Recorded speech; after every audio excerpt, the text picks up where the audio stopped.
Welcome to episode 10, the final episode of my series celebrating all things rural. I'm in Henley on Thames at their Christmas market, where I'm with the team behind Eat Wild. My first stop is Barry, the butcher, owner of Gabriel Manchin.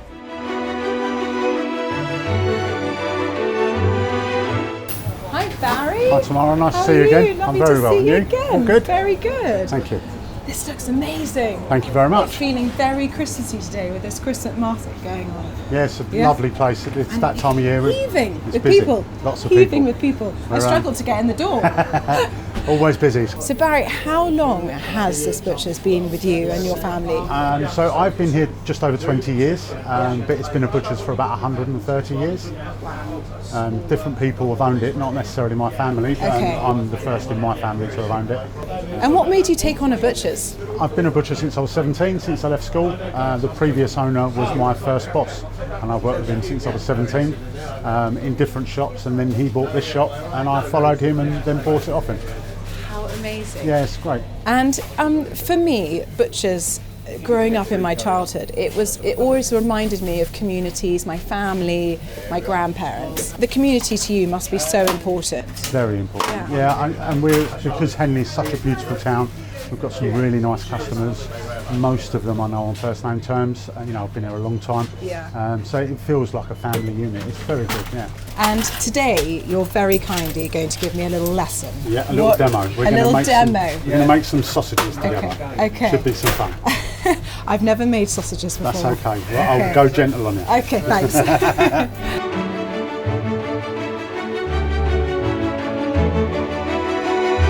So today we're going to be making some chipolatas.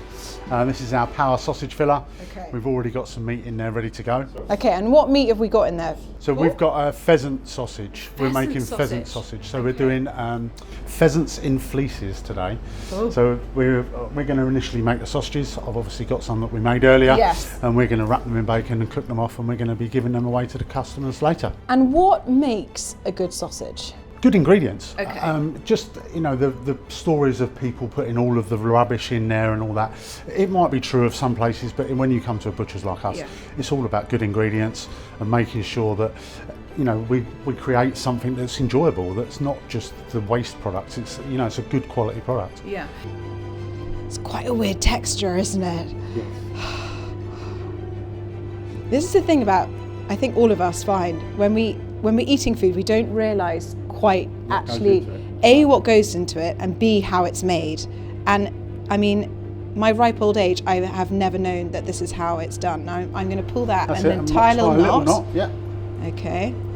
There's a knot. That's it, and then you just pull it right up to the knot, and then nice and gently with your thigh, push that. Okay. While you're holding this, and it will slowly feed off. Okay. In theory. Right? In theory. In theory. Watch out, Dan. You're about to get sort of. Okay, here we go. I'm nervous. Ooh.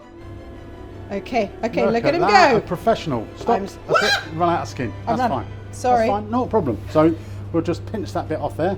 Yeah. Gonna pinch. That's it. And then move your and then move hand to there. And then pinch again. There. Yeah. And then twist those two together. Yeah. And then bring the third one up to meet that one. Okay, and then pinch. And then over the top and through the hole. And there we go. There's your sausages. Perfect. Look at that. Ta-da! Ta-da! Now, how many sausages do you sell a week? So we work in old-fashioned pounds. We probably sell £400 a week, roughly. So that's probably 200 kilos-ish. 200 kilos of sausages? Yeah. That's a lot of sausages. That's a lot of sausages. So that's for our late night shopping event. Brilliant. And are these just sort of standard sausages? These are our standard pork sausages. Yeah. They're pork with a bit of sage, a bit of pepper. Yeah. I did win South East of England champion in 2006. Oh, did you? For these very sausages. I might have to take one or two of those as well. Please do. So Barry, the reason why we're here today is to celebrate wild meat and cooking with it, using it, not being afraid of it. I agree, yeah. Yeah. Do you find that your customers come in and they're like, oh, what's that? And you have to sort of gently coax them to buying it? It's not a popular product. We've always stocked it, and it does sell, but it's not something that flies off the shelves. You really have to encourage people to do it. Lots of people don't understand the whole ethics and of wild meat, and the sustainability and how good it is for you. There's nothing unnatural to it. It's just naturally reared, naturally fed, and obviously then it's brought to a shop. And lots of other meats have growth promoters, hormones, etc. And wild meat doesn't. It's just completely natural and it's so good for you, and we need to encourage that. Yeah. Well, should we have a quick look at what you've got in the butchers? Okay, so we've got some wild meat here. We've got some pheasant, some venison, and some rabbit. Yeah. We've also got some partridge and some diced mixed game, which is different birds. There's some rabbit in there. Great for pies or casseroles, as we spoke about earlier. Yeah, it looks amazing.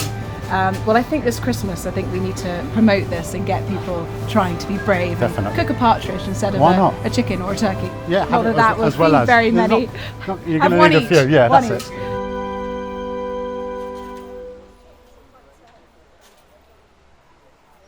I'm in my next stop, the 3 Tons pub, where I'm going to be doing some cooking with the Eat Wild team. Let's go back to the kitchen.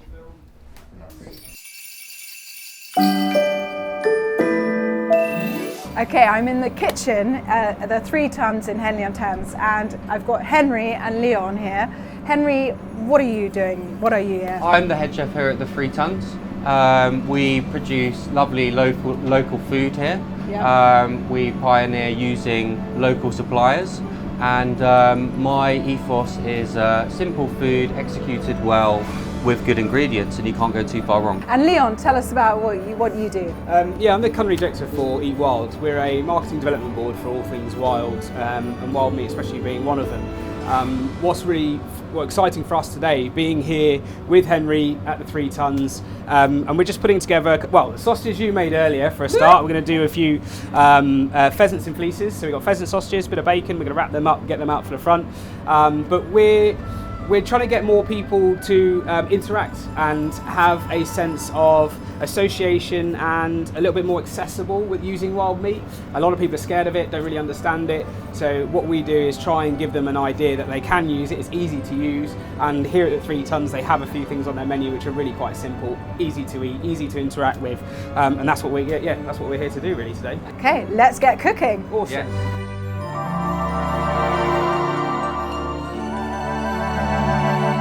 Now, Leon, tell me about pheasant, because obviously pheasant is hugely popular in the UK, as in they are everywhere, but not everyone cooks with it. So putting it in sausage is such a great idea, because it's not so intimidating as like just the pheasant breast or the whole bird. That's it, accessible and really simple to relate with. Sausage and mash is a staple. It's British classic, everyone loves it, and I've always try to use a bit of pheasant sausage. It eats really well, it's tasty, it's an alternative, higher in protein, lower in fat than a lot of our traditional conventional meats that we have, sort of pork, beef, lamb and chicken. So it's a good alternative really, and I think that making it accessible in ways that people understand a sausage. A sausage is so simple to work with, so that's why we're trying to do stuff like this.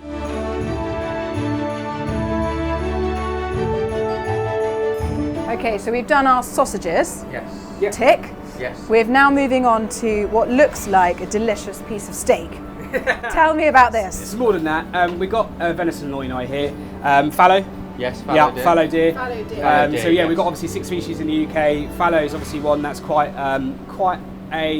one of the largest species, probably the most destructive out there, along with red deer as well. We have a few of them, a few seeker. It can go through farm crop like anything. They're destroying our trees, forests, things like that. So they are tearing up the British countryside. And this is because we've got an overpopulation. We've got an overpopulation, at the moment. It's way too many, and to keep on top of that population, we need to harvest anywhere between, I think, 500 and 750,000 carcasses a year. So it's quite a lot, and this is why it's so important to get people to understand that eating more venison is good for the environment, but equally it's actually good for the protection of the British countryside as well. It's hugely nutritious, and obviously lower in fat and higher in protein than other traditional red meats.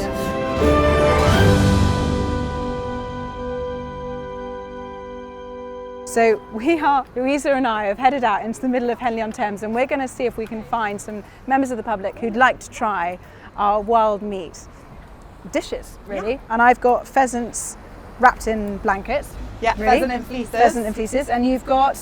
I have got pheasant goujons, which is sort of a classic. So let's go see if we can find anyone to eat them.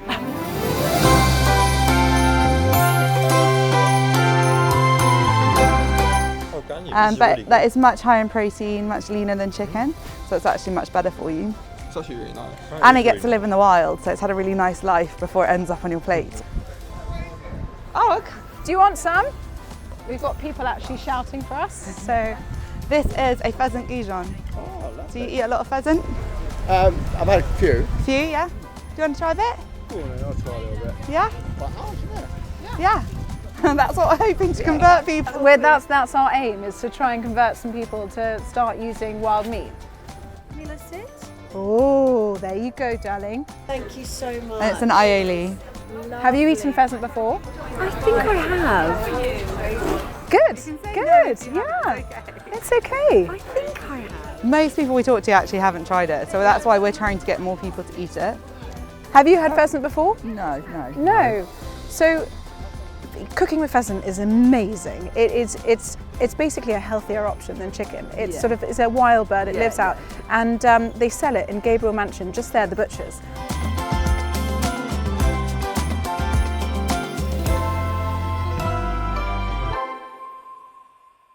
What a day, Leon.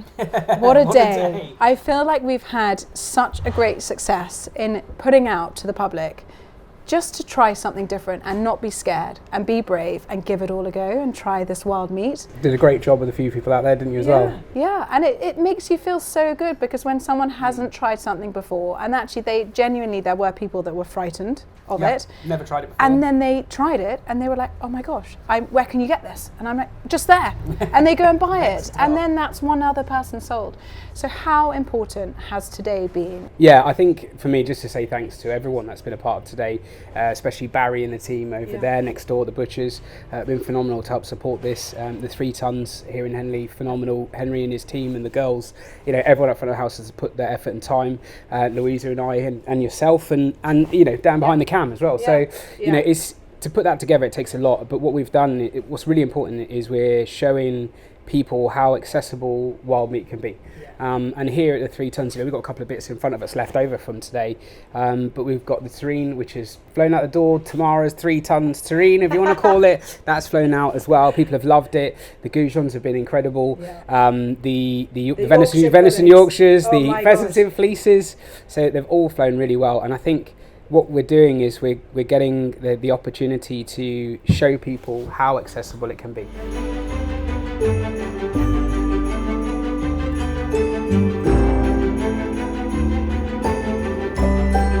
If people don't know where to turn to, recipes, how to cook things, they can follow you, and you guys give the most amazing ideas of how to incorporate wild meat into their daily lives. What we're doing, all the recipes on there are so simple, day to day, bologneses, ragouts, shepherd's pies or keeper's pies in this case. It's just takes on everything that we do day to day.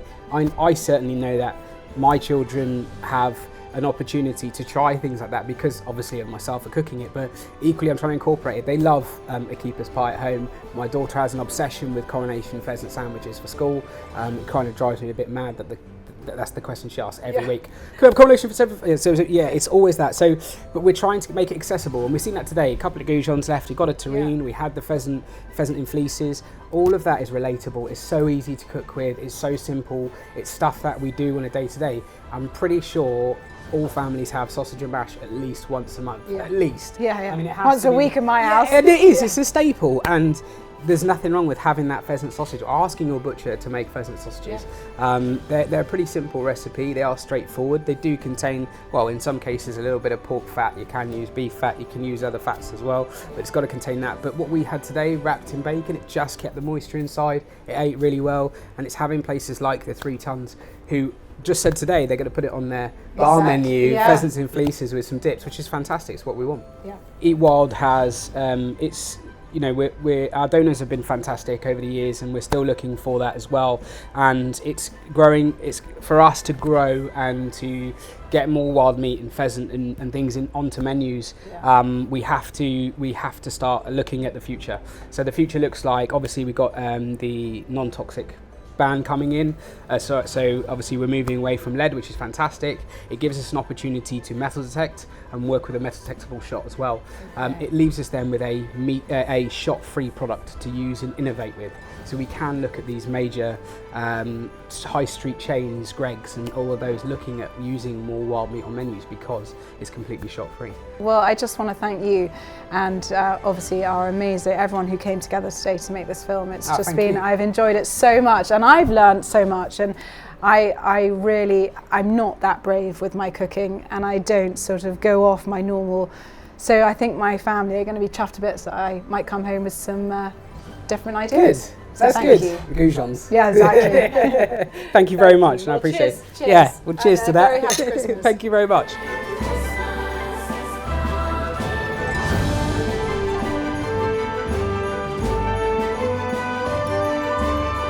This Christmas, don't just think about what you're cooking, but where you are buying from. Be brave and give cooking with wild meat a go. Wishing you a very Merry Christmas, and thank you for all your support throughout this series. Better go and get rid of this. Bye.